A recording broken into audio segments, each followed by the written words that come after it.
Hey, I'll be gone again, but I'll be back, come around the way. It seems like everywhere I go, the more I see, the less I know. I say, hey, I'll be gone again, but I'll be. Hey folks, thanks for joining. We're really grateful to have you all on. We're about to get started in just a few seconds. I just wanted to let folks know that if you had a question, you can feel free to chat it to our team. Now shoot us an email in real time. You'll be muted and we might unmute you to ask your question, but we'll let you know in advance. And with that being said, I'll kick it off to Joe. Tiffany, thank you. And thank you so much, everybody. I am thrilled to see so many faces here and to have so many friends online. And obviously, so honored and so grateful to have one of my best buddies from Congress here with us this afternoon, and Beto O'Rourke. Beto and I came into Congress together. He was a close friend of mine throughout the time that we shared serving in office. We grabbed dinner frequently and to normally hang out in the back row of Congress, chatting about life and what was before us. And I was inspired by the campaign that he ran for the United States Senate. I had the honor of going down to campaign with him, with my wife Lauren and his wife Amy, through the Rio Grande Valley, which was an extraordinary experience to see the outpouring and the enthusiasm for him and the message that he had about a bigger and bolder and stronger and fairer Texas country. And inspired by what he's been doing in Texas now to try to make sure that the gains that we saw from his race for the Senate continue to build. So all of those state house officials that seats that he helped flip, all of those state Senate seats that he helped flip, all the congressional seats that he helped flip, all the county judges that he helped flip, which he can get into some detail, but I think folks on the call probably know an awful lot about it. So inspired by his tirelessness and his honesty and authenticity in this moment, particularly for a country that I think is crying out for it. And so before I kick it over to him, I'll give you a quick update as to kind of where I think things are for my race, and then we'll kick it over to Beto. You know, I got to say that the number of times over the course of the past couple of weeks that I've thought about that moment that I'm sure many of you remember that went viral from Beto's campaign, about the question that he received in that town hall, about what it means to take a knee. And to nonviolently protest, and to stand up for what your country believes in, and know that it is not just okay to dissent, but it is patriotic to dissent. And to call out the failures in our country because we believe we can be a better, stronger, fairer place. And the enthusiasm with which he addressed that challenge and the honesty with which he addressed it. And to know that is so sorely missing from this moment today. The willingness to receive criticism, and to meet that with tolerance and understanding and love, and to push your country to be stronger and better through it. And I'm sure, like many of you, and I know this is not the typical Zoom call, at least that I do, where you've got people from truly around the nation, how difficult the past several weeks have been, how heartbroken we have been, how angry, and how stunned that after all of this time and all of this effort, we still have so far to go. I made a quick comment last night on Facebook. It was the 57th anniversary of President Kennedy's speech after the stand in the schoolhouse door to integrate University of Alabama, 57 years ago. And I'm telling you, if those words from that speech, which was a good one, they ring as true today as they did 57 years ago, which is heartbreaking. But it does demand that we have individuals and public servants and elected officials and every single one of us that is deliberate and intentional to try to actually make these changes that for so long have remained elusive, and to address some of the deepest wounds that have existed since our country's founding. And we've been working pretty hard to try to address some of those policies legislatively down in Washington. Some of you have seen some of the bills that have come out around qualified immunity and greater police accountability and additional use of body cameras and a whole bunch of other issues here, but that need to be addressed. But more than anything, I think the requirement that for those of us that were perhaps unaware of the extent of our privilege and the blind spots that existed, to be really honest and open and willing to listen and learn and to push through the discomfort that will come with it, knowing that there's far more discomfort that is felt every day by Black and brown Americans across this nation, and fear and threat. And that we can, in fact, emerge out of this a stronger and better and bolder country. And as we navigate through those wounds that are as old as our nation's history, that we're also navigating through a new threat and a novel virus that we have the likes of which we have never seen before.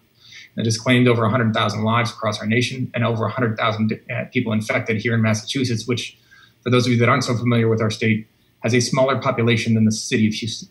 And so 100,000 people sick, over 7,500 dead, in a state with 98% of people covered with health insurance, and with one of the most robust public healthcare infrastructure, sets of infrastructure anywhere in the world.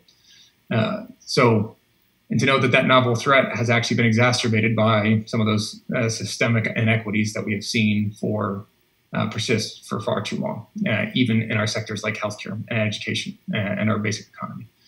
And so it's for those reasons and many others that are why I jumped in this race, because I believe that we need stronger leadership in our government and stronger leadership in the Senate.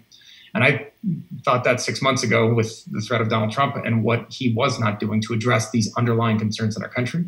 But I believe it even more so now, because if there's one thing that this moment shows us, it's that what we believed our normal was it was broken for far too many people, far too many Americans, far too many folks that were just struggling every single day to make ends meet. Normal was a country where an essential worker literally could not earn a living wage. It was a country that let George Floyd die. It was a country that neglected Black and brown voices over and over and over again. It was a country where we left behind too many that were poor or old or sick. And we have the ability to build something better and stronger. And I do believe that this will be a challenge for a generation, because every other generation has tried and we haven't actually addressed some of those original sins. But I don't think we're going to be successful in addressing them with the same folks and the same people and the same mindset and the same policies that have brought us the last 50 years.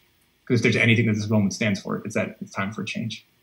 And if there's a guy that had more courage to go out there and say there's time for a change, then I don't know who that would be than to take on one of the most powerful senators in the entire U.S. Senate and the boogeyman of the right as a House member to say, hey, you know what? Game on, let's do it. And man, did he inspire a nation as he did so. And so, Beto, I am so grateful, my friend, for your support, for your help, for your friendship. We miss you so much down in D.C. I'm not sure how much you miss being in D.C., but we miss you in D.C. I know you've gotten far more time to see Amy and your kids and your dog. And I, like you, got a young family. I've spent more time with them in their last 10 weeks than I have ever since they were born, which has been an odd consequence of this virus. And I'm sure they've enjoyed having you home.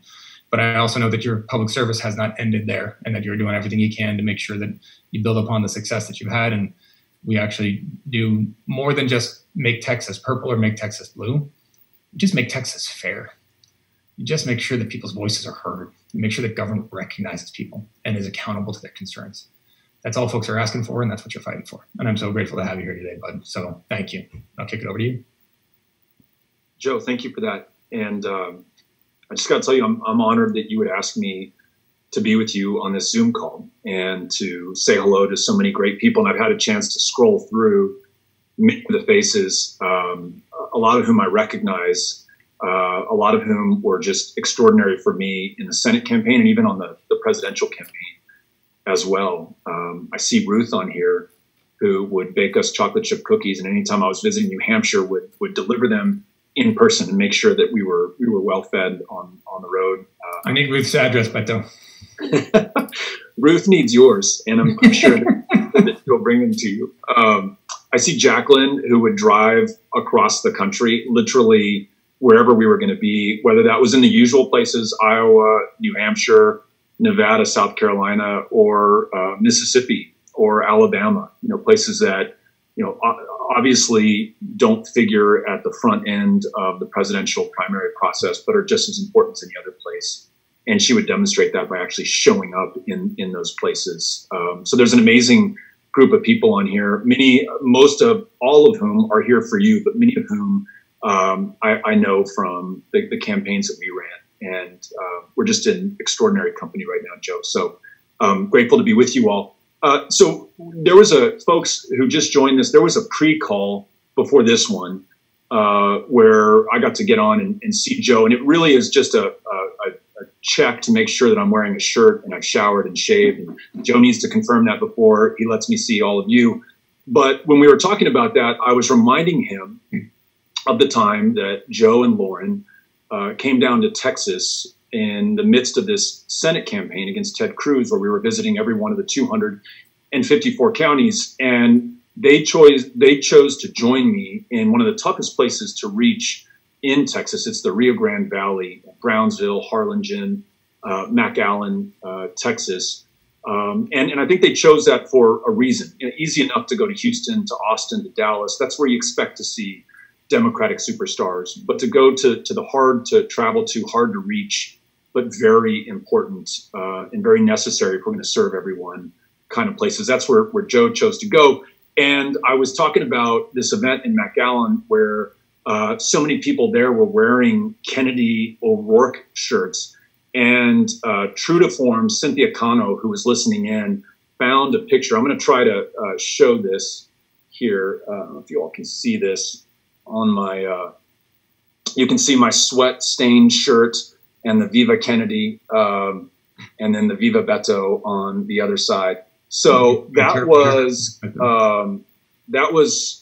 October 13th of 2018. We were just about to get into early voting. We really needed to drum up the support and the attention, the focus on the campaign. And Joe and Lauren were there to help us do that. But that was not the first time that I saw Joe in Texas that year. The first time I saw him was on the 17th of June, 2018, which happened to be Father's Day, and also happened to be a couple of days after we learned that our government, now Donald Trump may have made the decision, but this is a democracy, and the accountability for what our government does rests on all of our shoulders. Our government, in our name, was imprisoning children who had been separated from their parents after surviving a 2,000-mile journey, almost the length of the Western Hemisphere, to arrive in a country of asylum seekers and refugees and to be treated like animals. And as soon as we found that this tent encampment was being created in a little community on the far eastern edge of El Paso County called Tornillo, we sent the signal out to the universe: come down and bear witness to what is happening in your name, and let's make this right. And as Joe was reminding me, folks drove all night as soon as we sent the message out. They drove down the west coast of America to arrive in El Paso, bleary-eyed, no sleep, 20 gallons of coffee in their system. But the person who I think traveled the furthest to come to El Paso that day was Joe Kennedy. And I remember there was a makeshift PA system, a bunch of megaphones kind of duct taped together. And I, as a sitting congressman, Veronica Escobar, who would soon succeed me in Congress, other community leaders were addressing the crowd of, 400 or 500 people who were out there in the blistering June sun, where it regularly gets into the 105, 110s here in El Paso County. Remember, these kids are under that same blistering sun. Though they might spend part of their day in tents, they're out there on the desert floor as well, afraid, alone, not speaking the language, not knowing where their parents are, when or if they will ever see them again. And I knew the moment that Joe had arrived because the crowd just parted. And there were these oohs and these ahs and this ripple of energy and excitement that he was there. Yes, in part it was because a sitting congressman from all the way out in Massachusetts had come. Yes, it was because it was Joe Kennedy. He was a Kennedy, after all. But more important, I'll tell you, from someone who has lived his life in El Paso and raised his family in El Paso, and his parents were born in El Paso. This is a part of the world that was always counted out if anyone ever counted us at all. And I think that ripple of energy and excitement and recognition was one of appreciation that someone from outside of Texas, from outside of El Paso, cared about what was happening in our community, cared enough to get on a red-eye flight and fly all the way to El Paso and then drive all the way out to Tornillo to also bear witness and to testify to our fellow Americans from Massachusetts to California just what was being done in Tornillo. And I want to show you that picture that, again, Cynthia was kind enough to pull up. There's Joe. He's got these microphones and the cords attached to them, and we're kind of hoisting him up there to address the crowd. It was really a beautiful moment, beautiful because Joe was there, beautiful because all these people were there, and beautiful because we saw the power that develops when all of us show up and bring our focus and attention on something that is wrong and unjust to make it right. Within the next 6 months, that tent encampment would be closed down. Within a month, that zero tolerance policy implemented by the Trump administration that took every single kid from every single family that had traveled every single one of those 2,000 miles was suspended. And it happened not because of the people in office or positions of power or public trust. It happened because all of us cared enough to be there for those who might be forgiven if they wondered if anyone knew that they were alive at all. And that's very telling about the kind of leadership that Joe has already provided. Again, whether or not he was a member of Congress was almost unimportant. It was the fact that he showed up for this community and showed up for those kids and helped to broadcast what was happening to our fellow Americans, changing the dynamic in the public consciousness and producing the political will that produced the change that we needed to see for those kids. The work clearly is not yet done. There's no mission accomplished banner hanging behind us right now. There are kids and families in squalor in Ciudad Juarez because they've been denied the ability to even apply for asylum in this country right now, this country of asylum seekers and refugees and immigrants the world over. We need a champion in the United States Senate who knows that they exist, who not only knows that they exist, but will fly back down to El Paso, cross the Paso del Norte Bridge, and spend time with them in those refugee camps, which, folks, by the way, are in worse repair and condition than the refugee camps in Jordan and Turkey that host the refugees from Syria right now. This is what this country is doing. And we need the moral leadership. We need the courage. We need the empathy of someone like Joe Kennedy, who knows that they exist and will be their champion on the Senate floor. Now, look, I know he's going to do great work for the people of Massachusetts, but I would not be on this call if all I cared about were the people of Massachusetts. I care about the future, the fortune, the fate of the United States of America. And I am confident in this year and the years that follow, we will decide that once and forever. We have a golden opportunity right now, the great revealer that has been COVID-19, where we understand the divisions that have been laid bare, the inequality and inequity that exists in this system, the disparate treatment of Black Americans and Brown Americans, where we see the rates of death in Chicago and Louisiana and any municipality or jurisdiction that has published the numbers. This is a country that has ill-served so many of our fellow Americans. And I know from knowing Joe the last 8 years that you have someone who's going to be a champion for the most vulnerable, for the most desperate, as he was on that day, June 17th, 2018, here in El Paso, Texas. That's the kind of leader that he's going to be. Last thing, por último,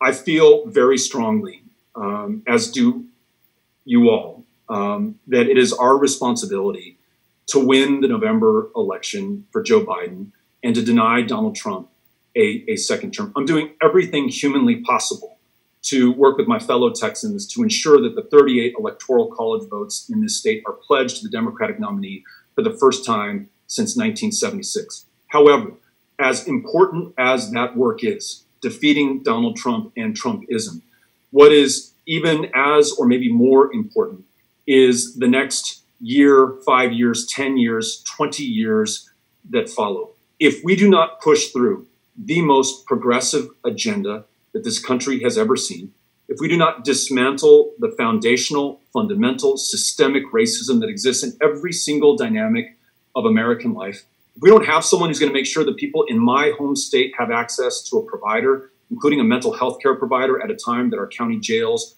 are the largest provider of mental health care services, then we will have squandered the last best opportunity for this country and the last best hope of Earth. That is why I'm behind Joe Kennedy so strongly right now. I want to do everything that I can to make sure that he is successful, not just for November 3rd of 2020, but for every year that follows. This country, my kids, the generations that will succeed us are counting on it. So that's my endorsement to you, Joe. And I'm sorry to be so passionate, but I feel so strongly about this. I really feel that everything that we care about is on the line. The stakes could not be any higher at this moment. And I, for one, want to be able to look my kids in the eye and tell them that I did everything I possibly could at this moment of truth for my country. And that includes getting behind you, Joe. So thanks for allowing me to join you today and to speak on your behalf. Hey, my friend. I know. Grateful as always. The one thing that he didn't tell you that some of you know is that picture that he just showed. I'm actually wearing his shirt. So I told the story to some of you already, so forgive me, but the only way to get from Boston to El Paso by like 11 a.m. is a really damn early morning flight. So we got on, one of my staff members, Emily, who's also on this call, got on a flight out of Boston to Dallas at, there you go. There's a close-up of that shirt. And there's you making sure I don't fall off, whatever it was we were standing on. And Veronica Escobar, I think, is right in front of you, actually. You're the current congressman. And you can get a sense of the size of the crowd there. But so we get on a crack of dawn flight, and I get on, I'm in an aisle seat, and this guy walks in with a Dunkin' Donuts mug full of coffee, and the briefcase slips off his shoulder, hits his arm, and he pours the entire damn thing down my shirt. And he really looked at me and went, "Oh, sorry," and then walked on by. And I'm like, I got a 4-hour flight, and then another flight, and I'm now wearing coffee, and I got nothing else. So we reached out to his team, and he showed up at the airport with an extra shirt, and then we drive down to Tornillo. It's about 45 minutes or an hour, so it's southeast, I think, from El Paso. And I remember being with one of your team members there, and we saw cars parked along the side of the road. I said, "What's that?" And he said, "I don't know, because we're still like a mile away. This can't be it." And then we kept driving, and it was people that had driven from all over. Somebody that had told me they'd driven in from Utah, all through the night just to be there because you asked for folks to show up. And they were so angry that our government in our name would take away a child from a parent's arms. And that you called these folks together, and you can see from one picture here a small idea of how many people showed up because you challenged them to. And because you sent a tweet and something on Facebook to say, "Hey, come join us," and they did. And it is moments of, I think, some of the extremely dark and challenging times we are confronting in our country, where sometimes you don't recognize the headlines and you don't recognize the character of our leaders, and how many of our colleagues in Washington are complicit in this malice that we see coming out of the White House. And then you see this. And you see folks that were willing to put themselves out there the way that, with the risk that you would take, and the challenges that it put forth on Amy and your kids. And the amazing consequence of that campaign that you ran, not just in the folks that you inspired, not just on the folks that you're able to pull together for this call, but as I said before, all of those judges that are now different in I guess Tarrant County, right? And the defendants that will go before them that will have a completely different outlook on life because of those judges, because of the policies that will change, because of the state reps and state senators in those seats that you helped flip, because we are now this close to actually flipping a state house in Texas and what that will mean. And to know that, one of the great challenges and the benefits of our politics is that it's a story without end. And so, at best you might close a chapter, but another one begins.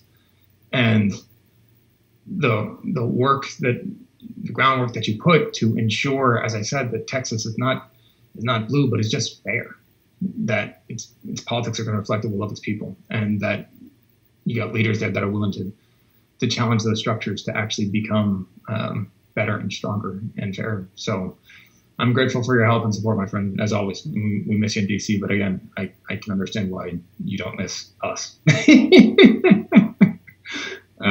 But thank you. I think we have some time. I don't know how much time here we have. We have a few minutes for Q&A, so we'll go first to Joanna Clearfield. We'll go ahead and unmute you, Joanna. There you go. Okay, thank you so much, and thank you to Senator Kennedy and also to Beto for everything that you've been doing.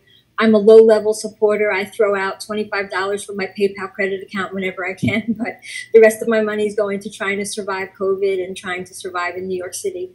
I just have a quick comment, and I'm hoping this can be addressed, if not in this moment, maybe when, and I have every confidence that you'll be elected and you can address it then. But there is something in all of these protests and in this moment of recognizing racial inequality that I feel there's a moment being missed, which is the concept and my experience of reverse racism. I grew up, I'm a Vietnam baby. I grew up during the 60s, and I went to a mostly Black school where I was beat up every day for being white. I have no prejudice because my parents both marched for civil rights, and I grew up with Martin Luther King being close to the gospel in our house. But when I walk around Brooklyn, I'm constantly called, you know, every epithet for white that you can imagine from Black neighborhoods, mostly low-income Blacks who are frustrated or who are just living under that cloud that of not being woke, as it were. So I'm looking forward to maybe when you are in office, addressing that issue, which is that this is a moment to look at racism, but possibly look at it from all around, that we need to treat each other no matter what, you know, as Martin Luther King said, by the content of our character and not the color of our skin. Joanna, I look, obviously there's no excuse for any form of racism or prejudice. And I think it is the work of all of us, right? All of us to try to, regardless of color or station, to deconstruct those cues that end up leading to those words and the hurt and pain that come with it and the labeling that comes with it. So yes, we'll obviously do everything we possibly can. And I think I referenced this earlier. One of my highlights, and one of the inflection points, I think, in politics in recent memory has been Beto's response at that town hall to a question from somebody who asked it respectfully, but who clearly did not agree with it. But the courage that he had to actually walk that questioner through a response as to why disagreement was in fact patriotic, and to challenge our people, again, all of us, to confront the structures that lead us to behavior that we wouldn't condone. And Beto, I don't know if you want to add anything to that. I don't want to put you on the spot. Joe, no, I'll just say, let me just say this. This is funny. I think politicians always say no, and then they end up saying something. And I'm probably no different. As a white person, it's really important for me to try to understand, to the best of my ability, experiences I've never had and never will have. Injustice that has never marked my life, nor have I had to contend with. And a system that has worked well for people who look like me and has been absolutely dehumanizing and deadly for people who don't. I don't ever want to lose sight of that, especially given this moment and opportunity that's been presented to this country.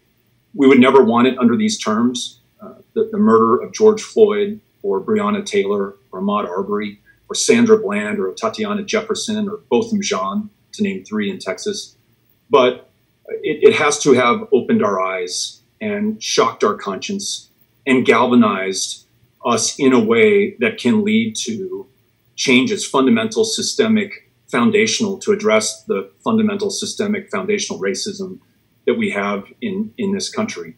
So let us not lose sight of that. And you know, I was on a call with of Democrats last night, and they said, is there anything that the United States is doing right?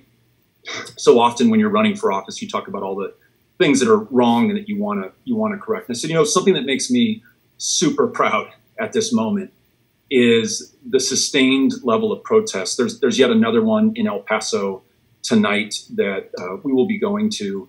That makes me so damn hopeful for this country, because it is in line with the legacy of the civil rights marchers and freedom bus riders and John Lewis followers across the Edmund Pettus Bridge. And look, I'm a Texan, so I'm as proud as can be of LBJ, but it was they who forced him to use the political capital that he had in 1964 to push through the Civil Rights Act, and in 65, the Voting Rights Act. They made that happen.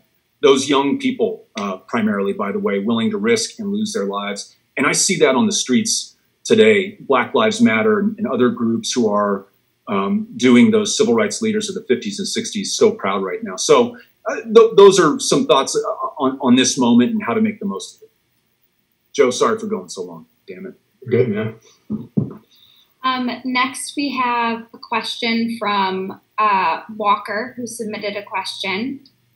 Having just observed 2 cycles of voter suppression in Georgia and that impact on election outcomes, what are the Democrats in Congress doing nationally to ensure a free and fair election in 2020, especially when you consider that COVID is likely to still be with us during voting? How can this group help? And this will be a last question. Thanks. So I will defer to Beto a little bit about what he's doing in Texas, because I think that's hugely important. And Texas, given what is at stake in this election, could very well be ground zero for a lot of these efforts, given the efforts that you all have put into Texas and what that trajectory is. I can talk a little bit nationally. One, there's legislation filed through the House called the SHIELD. One piece is called the SHIELD Act that tries to strengthen voter integrity, the integrity of our voter systems and our voting systems, additional resources for states. One of the challenges we confront in this, which is what you've seen from Wisconsin to Georgia, is that most of the elections, they're run by our state authorities. And so you see some states that are leaning into this, and you see some that are doing everything they can not to. What can we do? One is, again, some of that federal legislation to protect the integrity of those systems through cybersecurity and cyber threat. 2 is making it easier for people to vote, so early vote in particular, which matters a lot. For a lot of folks, so that they can just have more time to be able to get to a polling location. Early vote in of itself doesn't solve every problem, because not every polling location will be open, and so some people don't have access to it at X, Y, and Z. Vote by mail, obviously hugely helpful. The vote by mail can be a bit expensive, so federal dollars that can alleviate some of that cost is a big help. You then have to educate the population about vote by mail and how you do it, and try to make sure that it's as fair as it possibly can be, which is another way in which Republicans will often obstruct it. The next piece on this is public pressure. And that's when we see what we saw in Wisconsin, when you see what we saw in Georgia, the public has to be outraged about it and hold their electorate accountable, and push those states that have later primaries, push them for accommodation, push the federal government for accommodations for November, and ensure that we do not have to force people to choose between their health and their vote. And so there's legislation already filed on this. We're keeping the pressure up on some of our executive agencies to make sure that they're particularly attuned to the threat from interference overseas. But we also need to make sure that our local officials are attuned to the threats that will come in from this administration that is trying to do everything they can to erode the confidence of the election, so that the president can, should he lose, try to discredit the results. And Beto, I don't know if you want to touch on Texas real quick here. Yeah. First thing I'd say is let's, again, all get behind Joe. Would love, Joe, to see you carry the voting rights legislation in the Senate that is so important for states like mine, which are so voter suppressed. And when I say voter suppressed, I'm talking about Black voters and Latino voters who are suppressed and actively kept from going to the polls. And then 2, just folks, in the spirit of this moment and in this great revelation for much of the country about the way the country has always worked for Black Americans, know that in states like mine of the former Confederacy, this fight is still on, and it is becoming as heated as it has ever been. Joe mentioned vote by mail. The effort to allow Texans in the midst of the deadliest pandemic where COVID-19 is spreading at a faster and more uncontrolled rate in Texas than in almost any other state, has been shot down by cynical Republican leadership, forcing people to make the choice between choosing the direction and course that this country will take and saving their lives or keeping their family members safe. And know that this has been the case for as long as there has been a Texas, certainly since Reconstruction, whether it was the poll tax or the all-white Democratic primary that existed from 1924 to 1944. That means for 20 years, no black or brown man or woman could vote in the state of Texas because the Democratic Party was all controlling and that primary was dispositive. And after the all-white primary is broken in 1944, you have yearly re-registration requirements from the governor. You have the most racial gerrymandering under Democrats first and now under Republicans that exists in the union, the most onerous voter ID laws that were implemented the second the Voting Rights Act was deneutered, was neutered by the Supreme Court. All of this is taking place in Texas and has produced the lowest voter turnout in the country, not by accident, not because we love democracy less than the people of Massachusetts, 100% by design. So we have to be very clear-eyed and very intentional about what it's going to take to defeat this, because the other side is that way in suppressing this vote. So in Texas, join us at Powered by People, where we're working to register hundreds of thousands of likely Democrats, and where we're trying to make sure that we can support their effort to vote, whether in person, by mail, however we get that ballot across the finish line. So thanks. Great. I'm going to go ahead and close now. I know we ran a little bit over and I want to be respectful of everyone's time. Thank you so much, Joe and Beto, for joining, and everyone else for getting on and taking the afternoon. I just wanted to go ahead and plug in that if you'd like to help the campaign and get on Zoom calls like this with us and make volunteer asks online with a bunch of supporters across the country and in Massachusetts to help get Joe elected and win our primary on September 1st, you can visit our website. Our volunteer link is there. It's also in the chat box now. So thanks again for joining. We'd love to have your help, everybody. Thank you so much for joining. Thank you for your support. Beto, it's great to see you, my friend. Really great. Thanks, everyone. Thank you, everybody. Stay well. Nos vemos. Bye-bye. Señor.